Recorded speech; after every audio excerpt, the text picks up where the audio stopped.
चलिए जानते हैं आज की देश और दुनिया की सिलेक्टेड काम की और महत्वपूर्ण 50 बड़ी खबरों को सिर्फ 10 मिनट में। पर अभी तक आपने इस वीडियो को लाइक नहीं किया तो लाइक कर दीजिए। पर्यावरण के लिए पीएम मोदी का बड़ा संदेश। प्लास्टिक की खराब बोतलों को रिसाइकलिंग करके बनाई गई जैकेट पहनकर संसद पहुंचे पीएम मोदी। दूध उत्पादन के मामले में भारत बना दुनिया का नंबर 1 देश। केंद्रीय डेयरी मंत्री ने लोकसभा में दी जानकारी। 270 मिनट में गौतम अडानी ने लगाई 40,000 करोड़ की छलांग। टॉप 20 में की वापसी। आज गौतम अडानी की 5.5 अरब डॉलर बढ़ गई संपत्ति। मुसलमानों को हरे रंग से जोड़ते हैं, क्या तिरंगे से निकाल सकते हैं इसे? अडानी के मुद्दे पर भी केंद्र सरकार पर बरसे AIMIM चीफ असदुद्दीन ओवैसी। देश में अब सिक्कों की नहीं होगी किल्लत। RBI लॉन्च करेगा QR कोड आधारित कॉइन वेंडिंग मशीनें। कार और होम लोन फिर होंगे महंगे। RBI ने रेपो रेट 0.25% तक बढ़ाए, लगातार छठी बार दिया झटका। चीन की अब खेर नहीं, LAC के पास न्यूमाई एयरबेस को अपग्रेड करेगा भारत। अब उतरेंगे खतरनाक फाइटर जेट। पौने 2 घंटे के भाषण में पीएम मोदी ने कांग्रेस को जमकर धोया। करप्शन से लेकर कश्मीर तक पर घेरा। HDFC बैंक ने ग्राहकों को दिया बड़ा झटका। अब लोन पर देना होगा ज्यादा इंटरेस्ट। शेयर बाजार में 2 दिन बाद लौटी तेजी। सेंसेक्स ने लगाई 378 अंक की छलांग। निफ्टी 17,850 के पार। NDRF की टीमें तुर्की रवाना। बचाव के लिए 4 विमानों से भेजी गई राहत सामग्री। ड्रोन सेक्टर में दुनिया का नेतृत्व करेगा भारत। केंद्रीय मंत्री नितिन गडकरी ने बताया भविष्य की टेक्नोलॉजी। केंद्रीय रेल मंत्री अश्विनी वैष्णव ने कहा रेलवे सामरिक महत्व का क्षेत्र नहीं होगा निजीकरण। चीन के जासूसी गुब्बारों ने भारत समेत कई देशों को बनाया निशाना। अमेरिकी अखबार का बड़ा दावा। वो अब चल चुके हैं, अब आ रहे हैं राहुल गांधी पर तंज कस। पीएम मोदी बोले पूरा इकोसिस्टम उछल रहा था। चीन की चालबाजी का अमेरिका खोलेगा राज। अटलांटिक महासागर से खोज निकाला जासूसी गुब्बारे का मलबा। जारी की तस्वीर। बैंकों की स्थिति मजबूत, उन पर अडानी जैसे मामलों का असर नहीं। सकती का अंदाज। तुर्की सीरिया में भूकंप ने मचाया मौत का तांडव। मरने वालों की संख्या 9500 के पार। शवों के मिलने का सिलसिला जारी। राहुल गांधी ने प्रधानमंत्री मोदी के खिलाफ बेबुनियादी शर्मनाक आरोप लगाए। कांग्रेस के आरोपों पर बीजेपी का पलटवार। बिजली बचाने के लिए गुजरात के सीएम भूपेंद्र पटेल का बड़ा फैसला। कहा मुख्यमंत्री ऑफिस में जब तक सूरज से उजाला हो तब तक नहीं जलेगी लाइट। अडानी मुद्दे पर संसद में राहुल गांधी के बाद बरसे कांग्रेस अध्यक्ष खड़गे। कहा क्या जादू हुआ कि 2.5 साल में बढ़ी 12 लाख करोड़ संपत्ति। पठान की धुआंधार कमाई की रफ्तार जारी। 14वें दिन भी शाहरुख खान की फिल्म ने 7.80 करोड़ का किया शानदार कलेक्शन। वर्दी पहनो या फिर मोटा जुर्माना भरो, लाइसेंस भी होगा सस्पेंड। दिल्ली के ऑटो टैक्सी चालकों को परिवहन विभाग की ओर से कड़ा फरमान। संसद पहुंचे खड़गे का स्कार्फ चर्चा में। बीजेपी का दावा यह 56,000 का रिसाइकिल प्लास्टिक से बनी मोदी की जैकेट की हो रही तारीफ। प्राइवेट स्कूल के जरिए की 1 करोड़ की हेराफेरी। ईडी ने चार्जशीट में सत्येंद्र जैन पर लगाया बड़ा आरोप। दिल्ली में चुनाव पर सुप्रीम कोर्ट में हुई सुनवाई। LG ऑफिस को नोटिस भेज मांगा जवाब। चीन के आगे नतमस्तक हुआ अमेरिका। राष्ट्रपति जो बाइडेन बोले हम विवाद नहीं कंपटीशन चाहते हैं। उत्तराखंड में अब एक ही कार्ड में होगा परिवार के सभी लोगों का डेटा। किसी और डॉक्यूमेंट की नहीं होगी जरूरत। गूगल के दबदबे को चुनौती देगा बिंग। माइक्रोसॉफ्ट CEO बोले ये ऑनलाइन सर्चिंग की नई शुरुआत। दिल्ली से लेकर दुबई तक कई लड़कियों से थी आफ्ताब की दोस्ती। सरदा मर्डर केस की चार्जशीट में हुई कई बड़े खुलासे। राहुल गांधी के बयान से यूपी में आया राजनीतिक तूफान। अधर्म और ठग कहने पर डिप्टी CM ब्रजेश पाठक ने दिया जवाब। भारत में दिखना शुरू हो गया 5G का क्रेज। शिपमेंट में आया 74% का जोरदार उछाल। टीएमसी सांसद महुआ मोइत्रा ने पहले संसद में किया गलत शब्द का इस्तेमाल। अब बोली सेब को सेबी कहेंगे, संतरा नहीं कह सकते। जम्मू कश्मीर में अतिक्रमण विरोधी अभियान के खिलाफ महबूबा मुफ्ती का दिल्ली में प्रदर्शन। पुलिस ने हिरासत में लिया। सुप्रीम कोर्ट में अब दिल्ली और यूपी के सर्वाधिक जज, लेकिन कानून मंत्री रिजिजू के पूर्वोत्तर से सिर्फ एक न्यायाधीश।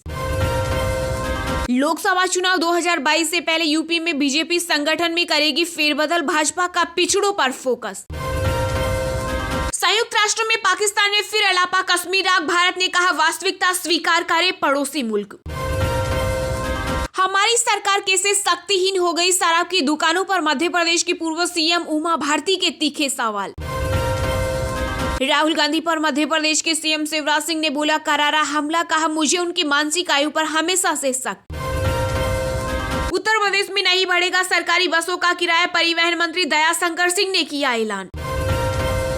जल्द मिलेगा पहला राष्ट्रीय मूल्यांकन नियामक परक की स्थापना के लिए एनसीईआरटी ने ईटीएस के साथ जोड़ा। कांग्रेस नेता राहुल गांधी के खिलाफ कंटेम्प्ट ऑफ हाउस के तहत कार्रवाई की मांग, बीजेपी सांसद ने स्पीकर को लिखा पत्र।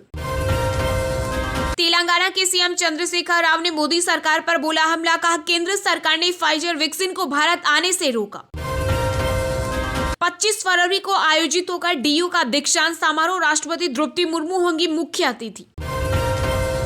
लोकसभा में दफन हुआ लोकतंत्र, कांग्रेस नेता जयराम रमेश का आरोप अडानी पर दिया, राहुल गांधी का भाषण हटाया। 14 फरवरी को मनाए काऊ हक डे, केंद्र की देशवासियों से अपील। राखी सावंत के पति को भारी पड़ा झगड़ा, 14 दिन की न्यायिक हिरासत में आदिल दुर्गानी। तालिबानी धमकी को लेकर बिहार झारखंड में अलर्ट, नेपाल बांग्लादेश के रास्ते भारत में प्रवेश कर सकते हैं आतंकी। दिल्ली एफबीओ जासूसी मामले में उप मुख्यमंत्री सिसोदिया के खिलाफ दर्ज होगा केस, एलजी सक्सेना ने दी मंजूरी।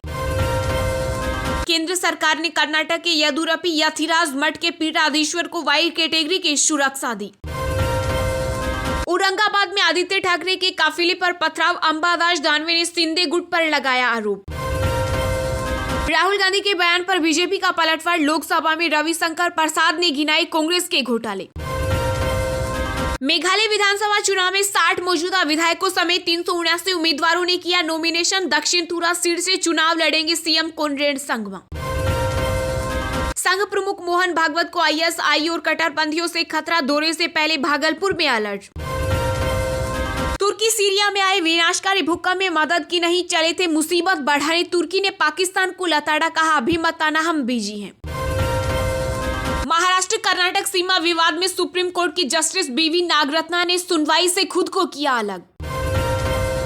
केंद्रीय मंत्री स्मृति ईरानी की बेटी सेनेल ईरानी बनने जा रही है दुल्हन, राजस्थान के नागौर जिले के 500 साल पुराने खींवसर फोर्ट में लेंगी 7 फेरे। दिल्ली शराब घोटाले में एक और गिरफ्तारी, सीबीआई ने हैदराबाद से सीए बुची बाबा को किया अरेस्ट। योगी सरकार के मंत्री चौधरी लक्ष्मी नारायण के बिगड़े बोल, सपा नेता स्वामी प्रसाद मौर्य को बताया नाली का कीड़ा। मध्य प्रदेश के भोपाल, इंदौर, जबलपुर व ग्वालियर में डाबो होटलों में नहीं मिलेगी तंदूरी रोटी, सरकार ने लगाया बेन आदेश, नहीं मानने पर 5 लाख का जुर्माना। पिता स्वामी प्रसाद के समर्थन में उतरना संघमित्रा को पड़ा भारी, बीजेपी ने दी चेतावनी, कहा तय करे अपनी लाइन। उपेंद्र कुशवाहा का खुला ऐलान, कहा नीतीश जी के लिए हरदम तैयार मगर तेजस्वी का नेतृत्व स्वीकार नहीं। मुंबई यूनिवर्सिटी में बीबीसी डॉक्यूमेंट्स को दिखाने की मांग, एनएसयूआई ने वाइस चांसलर को लिखा लेटर। मैनपुरी जीत का रिटर्न गिफ्ट, यूपी विधानसभा में शिवपाल यादव को फ्रंट सीट देंगे अखिलेश यादव, समर्थकों के लिए भी बनाया खास प्लान। मार्च में शुरू होगा नई हुंडई वर्ना का प्रोडक्शन, दूसरी तिमाही में होगी लॉन्च। चलिए अब जानते हैं जो आम आदमी के काम की और फायदेमंद खबरें हैं उनको विस्तार से, पर इससे पहले अभी तक आपने इस वीडियो को लाइक नहीं किया तो लाइक कर दीजिए।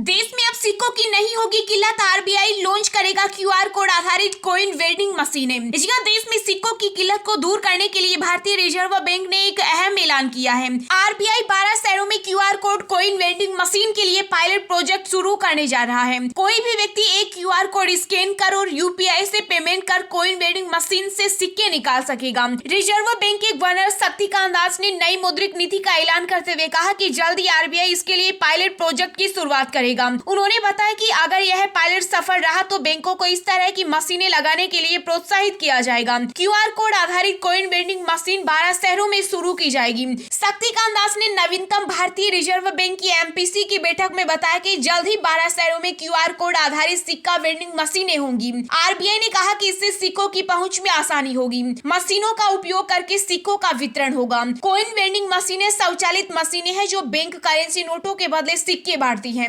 RBI गवर्नर के बयान के अनुसार ये वेंडिंग मशीनें बैंक नोटों के बजाय UPI का उपयोग कर ग्राहकों के खाते में रकम लेंगी और उनको उतनी कीमत के सिक्के वितरित करेगी जिससे सिक्कों की उपलब्धता में आसानी होगी।